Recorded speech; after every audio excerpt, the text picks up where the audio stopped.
As a gay rights activist, Charlene Cothran was never afraid to fight for what she believed in. For 30 years, she was as vocal and in-your-face as they come. She organized and marched with other lesbians in gay rights parades. And as editor-in-chief of Venus magazine, a national gay and lesbian publication, she wasn't about to change. Until something happened at a gay pride event that she'd never expected. In 2003, I was in Chicago at a gay pride event. In the middle of this beautiful park, I just took a panoramic view. And as far as I could see, there were men and women, men with men, women with women, all just partying and having this good time. But a shame fell on me. I felt so out of place. I knew something spoke in my spirit that this is that road that is leading to destruction, and you're on it.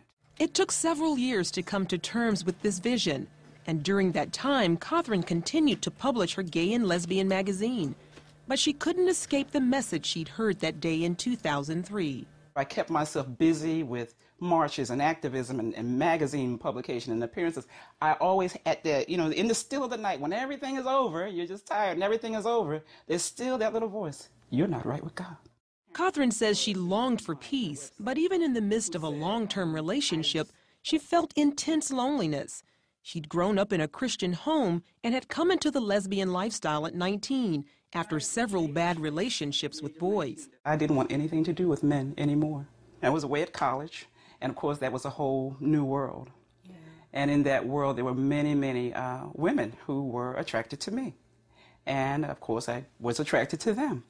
And these were women who were nurturing, who wanted to get to know who I was intellectually, who were organizers, and who I found a lot of comfort in.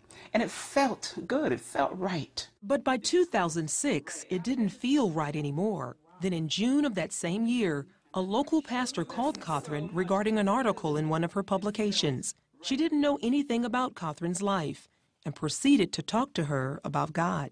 I said, what are you going to do about your life? I said, you need to get your life together. So she says, well, I'm in the life. I said, yes, I know.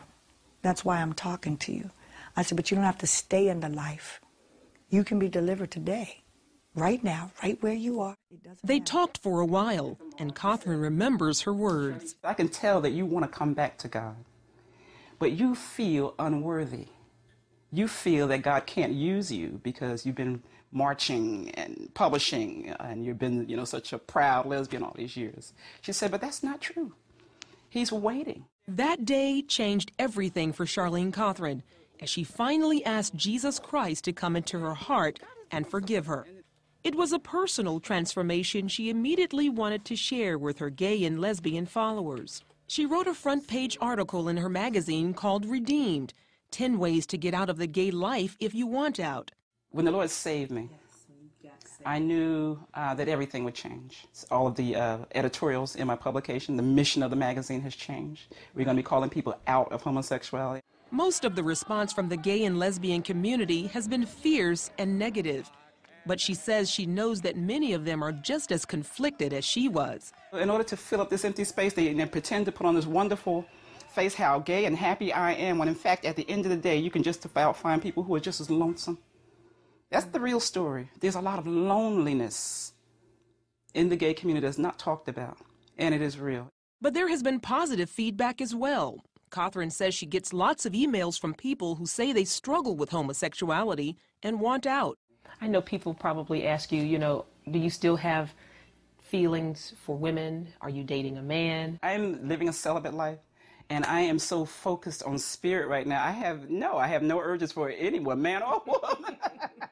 With a new outlook about herself and life, Charlene Cothran is still on the front lines of the gay rights battle.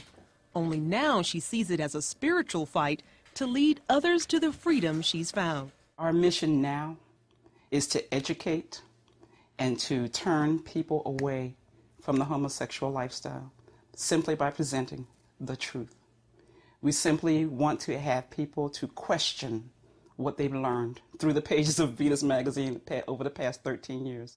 Prior to Cothran's conversion, Venus circulated about 35,000 copies per issue, which ran 4 times a year. But after the issue featuring her testimony, the gay political machine pressured advertisers to drop the magazine, and gay pride events and college campuses no longer subscribe. But in her own words, Cothtran has no regrets about her change.